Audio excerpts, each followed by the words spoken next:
Good evening, Bahamas. Coming up tonight, a man struck and killed in the gated community of Lyford Key. We've got the details.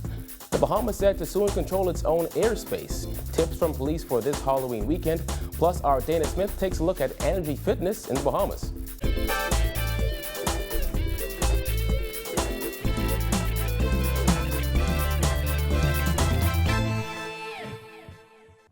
Welcome to our news. I'm Kyle Joaquin. Thanks for joining us.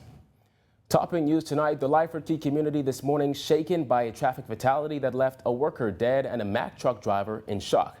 The incident occurred just after 8 this morning when the truck driver drove into the gated community to make a delivery. But police say it wasn't until he made the drop and was about to leave the gate that he was stopped by security and alerted that he had hit someone on his way in. My cousin dead, that's why I come in with him. I feel very bad. He got too chilly. He got too chilly on the wife. I don't know who take care of her.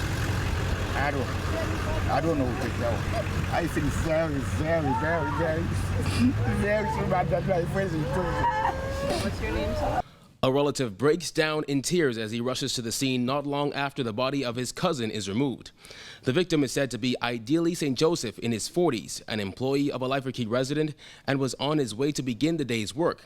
However, according to police, sometime during his walk, the driver of this Mack truck stopped on the side of the road to ask for directions just after entering the community and then pulled off, not knowing that he had hit a pedestrian. Our investigation thus far revealed that from what we gather with the truck and the pedestrian, the driver was reporting that at no time that he saw the pedestrian would have apparently walked on the right side of the vehicle at a blind spot.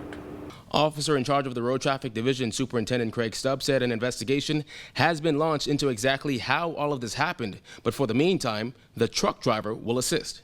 He's somewhat distraught about the whole ordeal. We'll advise him to seek proper counseling after an investigation, during an investigation. On the scene, Lyford Key residents and other workers stood by watching, with some unable to get in the gate. A foot of the victim's slipper was lying in the middle of the road. As the body was removed, the Mack truck stayed parked near the exit gate. Police believe the height of the truck may have played a major factor in the driver's inability to see the pedestrian. Based on the vehicle that he was driving, I guess it was a lower vehicle or smaller vehicle. There was possibility he might have sensed a different deviation in the road as we drove. But with the size of the truck and the stature of the victim, it's understandable. His wife was too emotional to come to the scene and stayed home with the children. However, his brother-in-law spoke of how broken this tragedy has left their family. He quiet prison. He never got problem so he got the wife down here. He got two children, two boys down here. So this one we come and wake, so we coming down, coming off and next. Where he walk in, so he got locked down. Well, the Bahamas is inching closer to controlling its own airspace. That's according to Transport and Aviation Minister Glennis Hannah-Martin, who says a team was dispatched to South Florida this week for intense talks with U.S. officials. With a view to tying down the outstanding issues and seeing how close we can get now to agreeing a management agreement of the airspace by the Americans and with a concomitant financial arrangement for the Bahamas as it relates to that issue. And so this is, as one of the members commented, this is the furthest we've gotten in 10 years. This is very significant for the Bahamas, and I'm sending up a prayer, and I told them that their talks go well. In March 2014, officials from the government of the Bahamas and the United States of America met for the first time to discuss matters relating to airspace. 11 years earlier, in 2003, Prime Minister Perry Christie said in the House of Assembly that when the Bahamas takes over its airspace, the public treasury would collect up to $50 million. But that never happened. We have been in dialogue with the Americans, and they've designated the FAA, the Federal Aviation Administration, to be the lead dialogue agency in the issue of our airspace.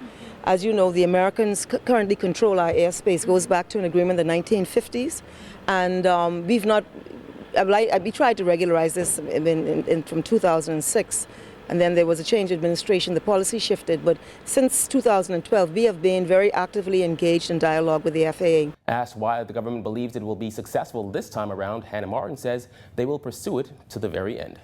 Well, in other news, a local fitness studio is back on its feet after sustaining minor damage as a result of a break-in during Hurricane Matthew. Energy Fitness, a small group and personal training studio located in eastern New Providence, offers a wide range of fitness activities from low-impact yoga to high-intensity cardio workouts. And our Dana Smith went to check it out.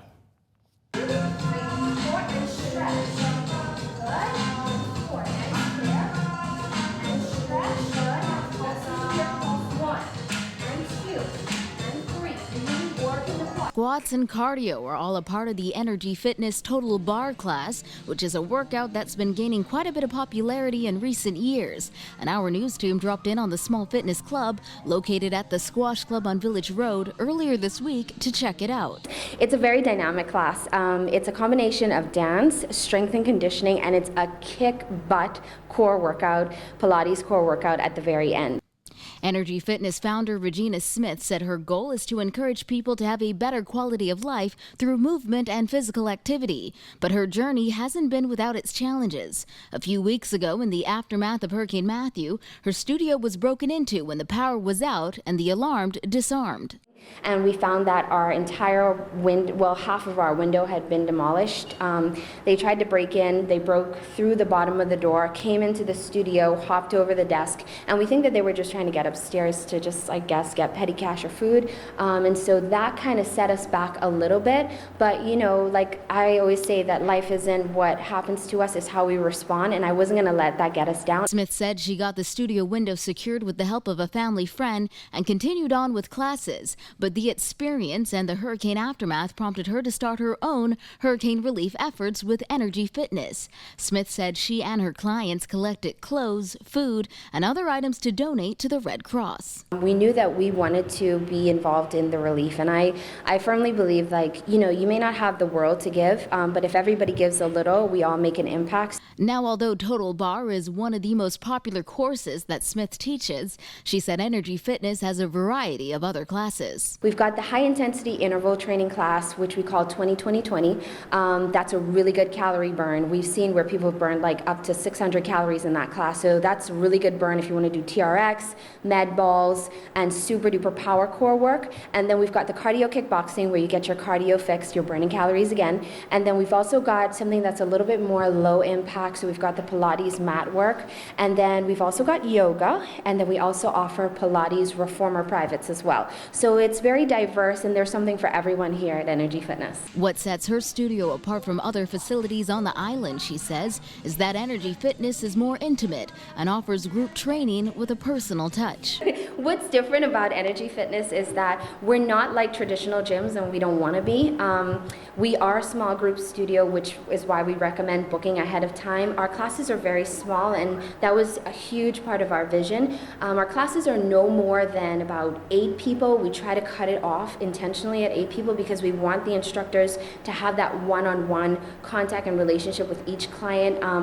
It's very important to me that clients are doing things with the proper alignment and they're progressing safely. So that's what you'll find differentiates us from other studios and other traditional commercial fitness centers on the island. Smith said she's always wanted to launch her own fitness brand, and with the help of her parents, she couldn't be happier to see her dreams come to fruition. This is something that me and my father, who passed away in a traffic fatality in 2012, this is something that him and I went back and forth on a lot. And my mom was also involved in that conversation and like just kind of formulating the vision. So my parents have always been really supportive of my dream to launch my own fitness brand. I've worked in commercial fitness centers over the years, and I've always been an athlete, always been active. And so this is something that was long in the making. So I'm just really fortunate to be able to be one of those people that has a passion and a vision and was able to launch it. And even though I wasn't quite prepared for it, Smith wouldn't let me go without trying a bit of the bar workout for myself. And trust me, it's not quite as easy as it looks. 2, that's it, and stretch. My legs already hurt. Bring your feet together. It's okay, we'll get through it. And 4, 2, 3, 4, and stretch. Now this is the bar brand that everybody shows up for. I don't know how we get, I don't know why we do it, right, Tiffany? I have no idea why. For more information on Energy Fitness, its monthly schedules, and how to sign up for a class, you can find them on Facebook or simply drop by the Squash Club. Reporting for Our News, I'm Dana Smith. Thanks, Dana. You're watching Our News. Stay with us.